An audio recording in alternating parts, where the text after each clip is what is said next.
Notre prochain invité, justement, il anime le cours Comment booster sa créativité à The School of Life. Mais ça, c'est une de ses activités seulement. Il aurait pu, en effet, travailler dans la biotechnologie marine. Mais il a choisi le champ de l'innovation pour exercer ses talents.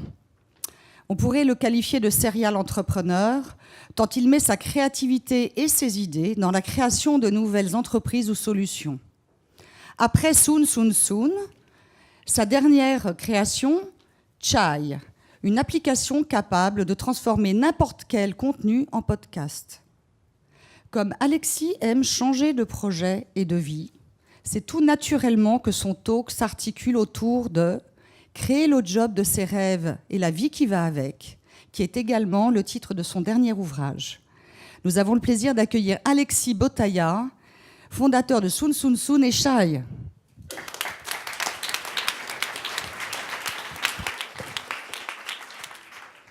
Merci Aude pour cette introduction avec pression. Serial entrepreneur, c'est vraiment un titre assez noble. Je ne sais pas si j'en suis encore là, mais j'en ai que 2. Mais ça commence à faire une série. Bonsoir à tous. Donc, je suis ravi d'être avec vous. Je ne vais pas parler avec vous de ce que je fais, les business Soon. Peut-être que certains d'entre vous d'ailleurs connaissent déjà cette plateforme de détection d'innovation avec un peu plus de 1800 éclaireurs partout dans le monde Spots, qui sort des laboratoires de start-up, de designers, de scientifiques pour aider les grands groupes à innover. Et ni de Chai, je ne vais pas m'alanguir là-dessus, mais comme tu l'as très bien dit, c'est un moteur avec intelligence artificielle et voix de synthèse qu'on met dans un téléphone et qui vous permet d'écouter un article au lieu de le lire pendant que vous faites un footing, pendant que vous faites la cuisine ou choses et d'autres. Ça, c'est ce que je fais en ce moment. Je vais vous parler plutôt de comment j'en suis arrivé là et comment je suis arrivé aussi à la publication de ce livre qui s'appelle « Créer le job de vos rêves », entre parenthèses, et la vie qui va avec. Et si je vous en parle, c'est parce que récemment, il y a eu une sorte de pic dans les ventes. J'en suis ravi. On est un peu plus de 10 000 exemplaires, ce qui est pas mal. C'est pas Amélie Nothomb, mais c'est déjà pas mal.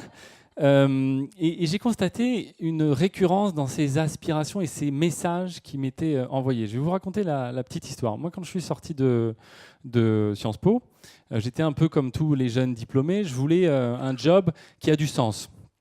Un job qui a du sens, où j'étais libre de mon organisation, où je savais pourquoi je me levais le matin. Et comme j'étais aussi un peu attiré par les ordres de la République, j'ai bossé 4 ans pour un conseiller d'État. Au bout de 4 ans, je me suis ennuyé, comme beaucoup de jeunes de ma génération. Qu'est-ce que j'ai fait? Ne sachant pas quoi faire de ma vie, je suis devenu consultant, comme beaucoup de jeunes de ma génération. Au bout de 6 mois consultant, je me suis ennuyé. Je me suis tellement ennuyé que ça se voyait tellement que je me suis fait virer. Donc j'ai réintégré un autre cabinet de conseil. Je me suis tellement ennuyé qu'au bout de 6 mois, je me suis fait virer. Et là, je me suis dit, peut-être qu'il y a une réflexion à avoir. J'avais 30 ans, tout juste. Et là, je suis parti au Canada, au Québec, qui attire également beaucoup de jeunes diplômés. Ça, je vais le répéter beaucoup dans ce speech. Et là-bas, j'ai une chance folle. Je deviens journaliste. Je fais du Nicolas Hulot. Je me balade, je fais du rafting de nuit, je fais de la plongée dans le Saint-Laurent, des choses de fou. Et je suis payé pour faire ça, ce qui me semblait complètement invraisemblable. Pour moi, un boulot payé, c'était quelque chose de pénible, puisqu'on est payé, pas quelque chose d'agréable. Voilà, ça n'avait aucun sens. Et là, je découvre qu'il y a quelque chose d'autre de possible. Je reviens en France et je crée effectivement Soon avec un ami, qui devient la plateforme que j'évoquais tout à l'heure. Et là, d'un seul coup, je me rends compte qu'il est trop tard pour moi, que je ne peux plus revenir en arrière, que là, je jette mon CV parce que je ne peux plus avec le management, je ne peux plus avec un patron, je ne peux plus avec les horaires, je ne peux plus avec le costard, j'ai des baskets. Et ça a fait que petit à petit, on a construit notre façon de vivre et la vie qui va avec. On décide de notre planning, on prend des décisions surtout et on voit l'impact immédiat de nos décisions. Ça, c'est quelque chose de très important qui revient beaucoup dans tous les commentaires qu'on a autour de livres. Et puis, il y a quelque chose qui me frappe à ce moment-là, c'est que j'ai énormément de messages avec la notoriété de Soon, de gens de mes promos, j'étais ingénieur également par ailleurs, qui m'écrivent en me disant un truc qui me fait bien marrer. Ils me disent qu'ils m'admirent et qu'ils admirent mon parcours. Et qu'ils admirent, ils sont envieux de ma situation. Moi qui n'ai pas de congé, qui n'ai pas de ticket restaurant, qui n'ai pas de CE, qui, certes, j'ai pas d'horaire, mais je décide pas non plus de faire n'importe quoi. On dit toujours on est entrepreneur, on prend ses vacances quand on veut. C'est pas vrai. Quand vous avez des clients, ils prennent leurs vacances en juillet et août, vous êtes obligé de prendre vos vacances en juillet et août. Donc la situation est pas si enviable. Et puis un jour, je rencontre Fanny, qui m'invite effectivement, et j'ai le bonheur de donner le cours Libérez votre créativité depuis 3 ou 4 ans maintenant. Et je constate une chose à la School of Life. Les cours sont tout le temps blindés.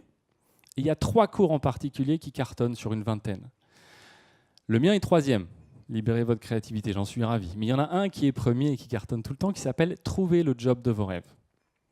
Et je trouvais dommage que les gens soient dans une telle aspiration à chercher quelque chose qu'ils estiment préexister. Pourquoi ils ne le créeraient pas? Puisque c'est ce que j'avais fait, j'ai décidé d'écrire ce bouquin, Créer le job de vos rêves et la vie qui va avec un associé, avec le succès que j'évoquais, enfin succès tout à l'heure. Et je suis toujours fasciné par l'intérêt que ça suscite. J'ai fait des conférences autour du sujet. Les gens sont véritablement dans une émotion. Et depuis 2 ans, je me suis posé pas mal de questions là-dessus, sur comment les aider davantage. Le bouquin, c'est un starter. C'est vraiment pour les aider à commencer à créer, que ce soit dans leur job, sans claquer leur démission. L'idée, c'est pas de faire n'importe quoi et de devenir entrepreneur. Tout le monde ne peut pas devenir entrepreneur. Ça marche pas, même pour les plus doués. Mais vous avez peut-être vu les statistiques de HEC. Moi, j'interviens très régulièrement auprès de l'incubateur HEC qui est à la station F.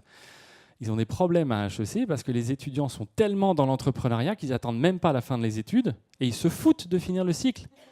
Ils ont monté des boîtes que certains ont même déjà revendues pendant leurs études. Et ça pourrit les statistiques de HEC. Parce qu'avoir le diplôme est leur cadet de leurs soucis, ils sont déjà riches. Et je vous assure que c'est vrai. Et c'est un sujet pour HEC.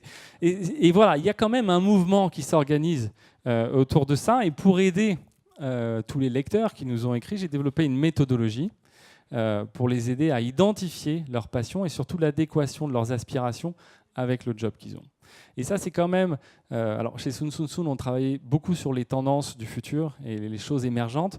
Et vous le savez beaucoup mieux que moi, c'est vos professions, que c'est vraiment le sujet de demain, cette adéquation parfaite dans les aspirations, pour sortir un peu aussi de tout cet enfer qu'on peut vivre dans certaines organisations, avec du management qui est parfois peut-être un peu lourd et qui doit probablement progresser beaucoup là-dessus, j'en suis sûr. En tout cas en France, moi j'ai eu beaucoup d'insights sur le sujet, on pourrait en reparler si ça vous intéresse. Je conclurai simplement en vous disant ça. Aujourd'hui, moi ce qui me passionne, c'est de partager, au-delà de mes activités entrepreneuriales, c'est partager avec ces gens cette dynamique d'adéquation entre les aspirations et le job. Et pour conclure sur ce que tu disais sur les étoiles, être entrepreneur, c'est aussi avoir la tête dans les étoiles.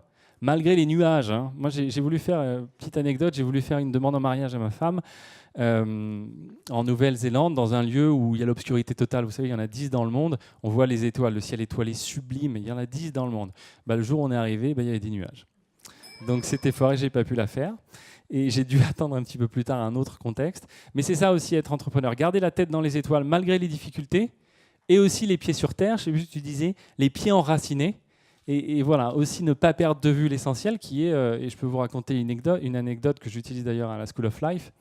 Kafka, quand il était écrivain, se plaignait de l'incompétence de ses collaborateurs. Il bossait dans une compagnie d'assurance. Il quitte sa boîte pour se consacrer à l'écriture. Là, il s'éclate. On sait par ses correspondances que c'est le pied total. Il revient 3 mois plus tard dans la compagnie d'assurance où il travaillait. Il y finit sa carrière. Ça ne l'a pas empêché d'écrire son œuvre. Il revient pourquoi? Parce qu'il a besoin de bouffer.